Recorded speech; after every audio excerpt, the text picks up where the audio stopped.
Assalamualaikum warahmatullahi wabarakatuh. Pemirsa Aceh TV dimanapun Anda berada, kembali lagi kita di program Talk Show Aceh TV bersama saya Indah Rastikasari. Selama 1 jam ke depan kita akan membahas berbagai tema, dan kali ini kita akan membahas mengenai bagaimana penanganan COVID di Kota Banda Aceh. Dan senantiasa kami selalu mengingatkan kepada Anda untuk tetap menjaga 3M, menjaga jarak, memakai masker, dan mencuci tangan di air yang mengalir. Baik, nah kami juga akan mengundang Anda pemirsa di line telepon 0822 7262 1712, tapi nanti di segmen kedua dan ketiga. Tayangan ini juga bisa Anda dengarkan di 10 siaran radio di Kota Banda Aceh. Baik, di studio Aceh TV sudah hadir 2 narasumber saya, orang nomor 1 di Kota Banda Aceh dan juga orang nomor 1 di Dinas Kesehatan Kota Banda Aceh. Kita sapa saja Bapak Haji Aminullah Usman, SEAKMM, Bapak Wali Kota Banda Aceh. Assalamualaikum, Pak Amin. Waalaikumsalam warahmatullahi wabarakatuh. Terima kasih banyak Bapak waktunya. Baik. Dan juga sudah hadir di persis di sebelah Pak Amin, yaitu Pak Lukman SKMMkes, Pak Kadis Kesehatan Kota Banda Aceh. Assalamualaikum Pak Lukman. Waalaikumsalam warahmatullahi wabarakatuh. Terima kasih banyak Pak waktunya. Baik, kita berbicara hari ini mengenai penanganan COVID di Kota Banda Aceh, Pak. Ini ke Pak Wali dulu. Pak Wali, secara umum gambarkan ke kami, Pak, seperti apa kondisi COVID di Kota Gemilang kita, Pak? Iya, baik Bu Indah. Banda Aceh merupakan saat ini merupakan salah satu kota yang berada di zona orange. Orange. Jadi ini tidak hanya Banda Aceh, tapi hampir seluruh kabupaten kota Aceh itu orange. Tidak ada yang hijau, ada 3 yang kuning. Ya. Sampai dengan hari ini jumlah yang positif COVID yang sudah terdata itu mencapai 2.120. Per hari ini ya Pak? Per hari ini. Namun dari jumlah tersebut sudah berhasil dilakukan perawatan ataupun sudah sembuh. Ya, pasien sembuh mencapai 1.934. Ini berkat kerja keras dari Dinas Kesehatan, Puskesmas, dan Rumah Sakit Meraksa, dan tenaga-tenaga medis lainnya yang ada di Kota Banda Aceh. Sehingga jumlah yang sembuh itu sudah mencapai 91,2%. Oke. Angka kesembuhan ini merupakan angka kesembuhan tertinggi ya, dibandingkan dengan Indonesia sendiri yang masih di bawah itu, dan juga dunia masih di bawah itu. Jadi ini adalah patut kita syukuri, dan sehingga tinggal 109. Tinggal 109 yang di dalam itu juga termasuk OTG ya, orang tanpa gejala, dan yang dirawat itu berkisar sekitar 50-an. Baik. Jadi alhamdulillah ini patut kita syukuri. Mudah-mudahan kondisi ini terus semakin menurun, dan hari ini kita ada bertambah 3 dan ada yang sehat 1, tapi tidak ada yang meninggal dan tidak ada pula tim medis yang bertambah. Angkanya terus membaik ya Pak? Angkanya terus membaik. Baik. Kita harapkan dalam minggu ini kita tidak ada yang meninggal, tidak ada yang tenaga medis yang terkena. Amin. Bertambah, kita bisa menuju zona kuning. Pak Wali, angka kesembuhan tinggi Pak. Apa kemudian yang sudah dilakukan tadi melihat angkanya semakin membaik Pak? Ya, ini angka kesembuhan yang tinggi ini adalah yang pertama adalah pengawasan yang dilakukan oleh Dinas Kesehatan melalui Puskesmas, di mana orang-orang yang sudah tercatat positif COVID ini dipantau sejauh mana awalnya mereka itu diketahui bahwa mereka itu sudah terkena COVID ataupun dia pernah isolasi mandiri. Jadi kalau administrasi kita bagus, kita melihat setelah 14 hari dia itu masih nggak sakit ataupun masih nggak dia positif daripada COVID. Jadi kalau sudah yang negatif-negatif ini langsung dikeluarin terus, terus dari jumlah yang positif, jadi sehingga angka ini terus menurun. Jadi karena sebelumnya kita khawatirkan positifnya banyak, terus juga yang tidak tidak hilang-hilang ya, tidak turun-turun yang positifnya ya. Tapi ini tidak yang sembuhnya kurang. Tapi alhamdulillah ini berkat kesiagaan yang perlu kita apresiasi. Alhamdulillah tenaga medis kerja keras. Akhirnya yang dirawat itu hanya 109 lagi. 109. Pak Lukman, terima kasih Pak. Ini apresiasi untuk dari Bu. Dukungan kita Pak semua. Wali juga luar biasa Bu. Pak Lukman, gambarkan kepada kami Pak, seperti apa gambar di lapangan ya Pak kondisi saat ini? Kondisi hari ini kami sudah mencoba men-tracking sampai kepada desa-desa, bahkan sampai kecamatan, memetakan kecamatan mana yang paling dominan tinggi kasus atau kecamatan apa Pak? yang terkonfirmasi, kemudian desa mana yang dominan ada di kita, itu sebelumnya Syakuala yang paling tinggi, kemudian Kutala bergeser terus berubah. Jadi dari peta kita per 14 hari itu berbeda-beda. Jadi hari ini kita sudah bisa memetakan sampai ke desa, sampai ke kecamatan, sehingga intervensi kita ke depan ini tidak lagi mengarah global atau menyeluruh ke satu kota bandar. Berarti tadinya global ya Pak, kemudian sekarang sudah spesifik. Mungkin Pak Wali sendiri dengan tim mengarahkan tim untuk razia masker ke daerah-daerah secara global aja. Tapi sekarang lebih terfokus wilayah mana yang paling dominan banyak kasus. Mungkin ke depan ini kita lebih perbaiki lagi. Oke, berarti perbaikan ke depan apa Pak yang kemudian dievaluasi terus? Kita evaluasi terus, berarti perbaikan kesembuhan juga seperti yang disampaikan Bapak Wali tadi. Perbaikan lagi kita mengharapkan dukungan semua pihak, masyarakat khususnya, kemudian adanya penegakan perwal yang disampaikan Pak Wali.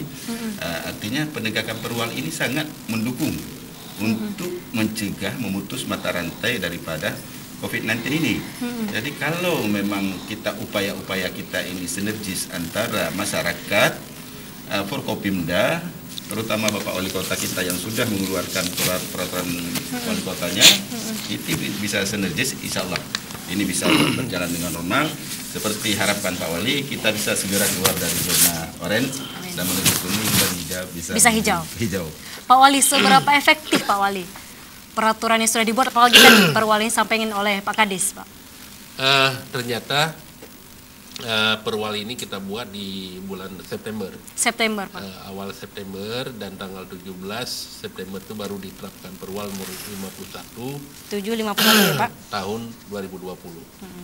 Dan dari dasar perwal itu kita tidak pernah henti melaksanakan razia-razia masker dan peningkatan pemantauan terhadap masyarakat yang melanggar prokes ya, ataupun protokol kesehatan. Di dalam perwal itu ada 4 hal yang harus dipenuhi yang harus dilaksanakan oleh masyarakat. Yang pertama adalah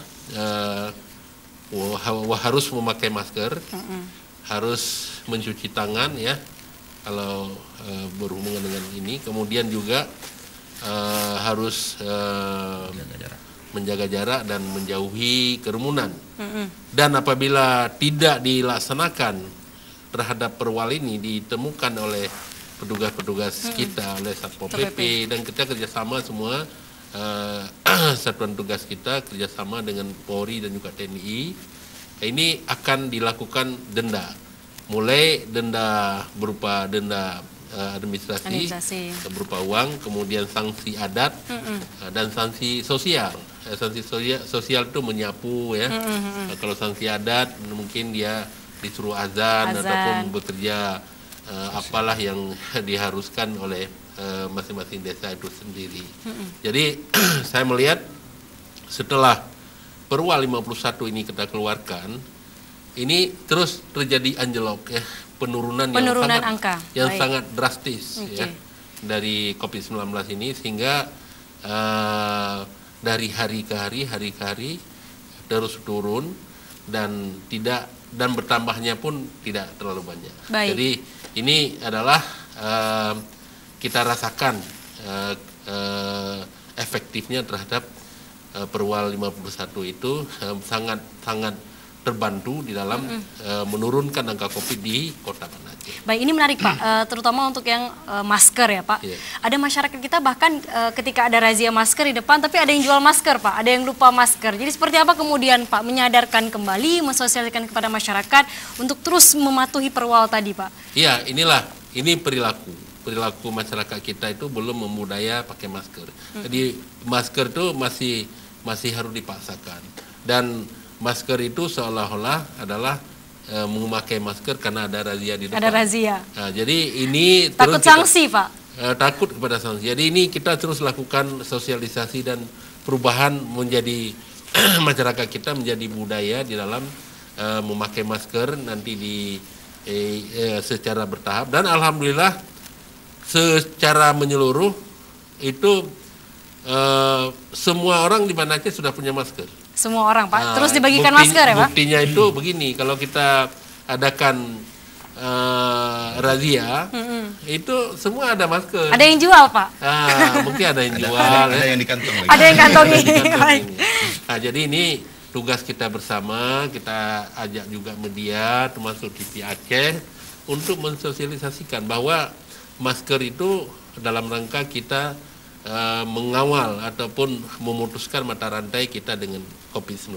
Jadi ini perlu kita sosialisasikan bersama. Jadi sehingga masker itu menjadi suatu keharusan bagi dia dalam rangka memutuskan mata rantai.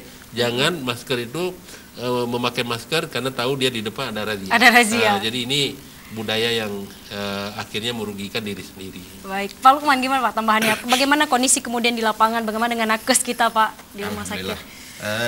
Insya Allah kalau yang saya menambahkan dari Pak Wali tadi, Bapak Wali berharap mungkin lebih spesifik untuk menangani kasus COVID. Tapi tambahan kami dari kesehatan, budaya memakai masker ini bukan hanya mencegah penyakit COVID. Influenza dan virus-virus lainnya, kalau memang penyakit virus, bisa tidak menular dengan adanya masker. Jadi bukan hanya COVID memang lagi program kita upayakan untuk bisa tuntas mata rantainya. Tapi kita beri pemahaman kepada masyarakat bahwa masker ini bukan hanya untuk COVID itu berarti budaya pakai masker ini bukan hanya untuk COVID. Nanti selanjutnya bisa mencegah penyakit virus lainnya. Berarti ini kita budayakan ya Pak? Budayakan kalau walaupun sudah ada vaksin. Iya. Walaupun nanti sudah ada vaksin. Vaksin satu sisi kita ini kan pemerintah berupaya, masyarakat sehat berbagai upaya. Dengan vaksin, dengan imunitas, dengan masker, dengan jaga jarak 3T, 4T dalam perwal, itu semua adalah upaya-upaya kita untuk menyelesaikan ini. Kemudian pertanyaan mengenai nakes. Nakes kita di awal-awal memang agak sedikit bermasalah. Sebelum masyarakat gitu juga.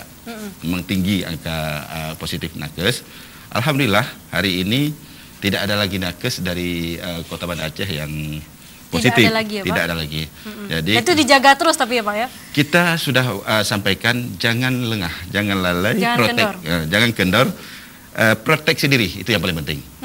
Kita memberi pelayanan kepada masyarakat, tapi kita harus protek untuk dulu. Kalau kita yang sakit, berapa banyak manusia lain yang nggak bisa terlayani. Tapi kalau masyarakat sakit satu, istirahat, isolasi, 14 hari kemudian kita evaluasi, mudah-mudahan bisa sembuh kalau yang OTG ya. Jangan sampai puskesmas tutup lagi ya Pak? Ya itu. Tapi kita sekarang kebijakan Pak Wali sudah membagi sip. Membagi sip, kalaupun ada yang mudah-mudahan berdoa jangan terjadi lagi. Kalau terjadi, sip yang pertama off untuk isolasi, sip kedua tetap berjalan, untuk tutup nggak akan terjadi lagi. Untuk tutup tidak akan lagi ya Pak? Kita upayakan dengan kebijakan pembagian sip tugas. Pembagian sip, itu salah satu cara. Satu cara mengantisipasi. Untuk jaga nakes ya Pak? Awal-awal kita belum tahu formula yang bagaimana yang paling efektif. Setelah kita jalani dengan pengalaman kita, ini tutup ini menimbulkan efek yang lain, sehingga kebijakan Bali secepat itu bagi sip kepada petugas kesehatan dan pegawai yang langsung memberi pelayanan kepada masyarakat. Baik, sekarang makin adaptasi ya Pak Wali ya? Adaptasi kebiasaan baru. Baik, kita akan rehat sejenak Bapak.